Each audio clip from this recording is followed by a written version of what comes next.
硬い人、ゆるゆるの人。和太鼓ではよく脱力が大事って言われます。もちろんスポーツやあらゆる体の動きっていうのは余計な力がない方がいいです。でもここにちょっとした落とし穴があります。脱力しようと思ってしまうと、いつの間にか力を抜くそのこと自体が目的になってしまいます。そうすると本来自分で持っている力をどこかに分散させてしまうことになります。だから今日はあえてこう言ってみましょう。脱力はいらないかも。力みをなくすことと力をなくすことは全く違います。ここを混同すると、確かに体は柔らかく緩むかもしれないんですけど、でもそうすると音の芯がなくなったり、体の動きの中心がなくなってしまいます。和太鼓で必要なのは、余計な力は抜いて、力が通る通り道を作ることです。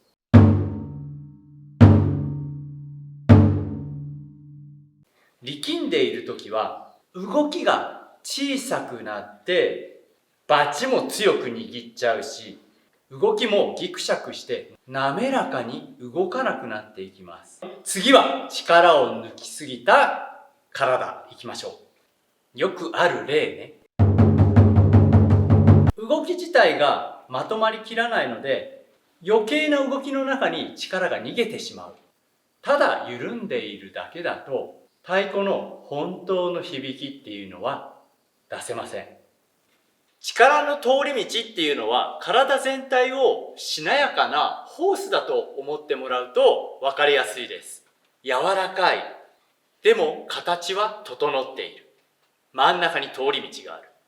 そして先端までちゃんと水が漏れずに届いていく。体で言えば足裏から足腰通って背中通って肩、肘、手首、指先、バチ先まで力が通っていく状態です。で、力みすぎている体。こういう体は硬い塩ビのパイプみたいなもんです。水は通るんです。でも自由に曲がらない。動きが硬い。だから変化に対応しにくいです。これは力がある身体というよりも力の使い方が硬くなっている状態です。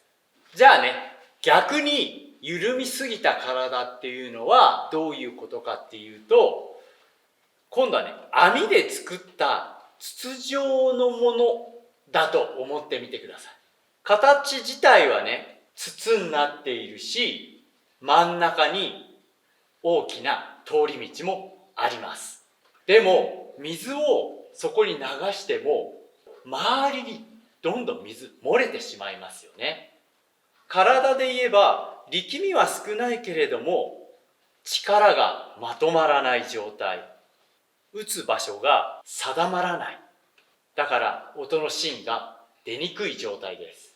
だから大事なことは、硬いパイプでもなく網で作った筒でもなく、しなやかに曲がる。でも間から水が漏れてしまわない。力が分散してしまわない。そして先端まで力が届く。体で言えば滑らかに動くんだけれども、しっかりと支えはある。そして力が足腰からバチ先まで届いていく。これが力の通り道を作っていくっていうことです。ここで大事なのが張りです。脱力っていうと力を抜くことばかり考えてしまいますが、でも張りがなくなった体では力は通りません。テンポを速くしたり強い音を出すっていう時は力はやっぱり必要になってきます。この力の加減のところを僕は張りって言ってるんだけれども、張りというのは力を入れた状態でもなく、緩め切った状態でもなく、今必要な力にちょうどよく耐えられる必要な支え。これが針です。だから、テンポが速くなったり、強い音を出すっていう時は、針も強くなっていきます。ホースの例で言えば、思いっきり水を流すと、しなやかすぎるホースだと暴れてしまう。強い水圧に耐えるホースっていうのは、やっぱり構造自体も強くなっていかなくちゃいけないんですね。だから、強い力が必要な時は、体全体が固まる方向には行く。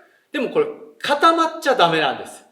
ここが大事。そのいい具合のところを、張りという表現をね、しています。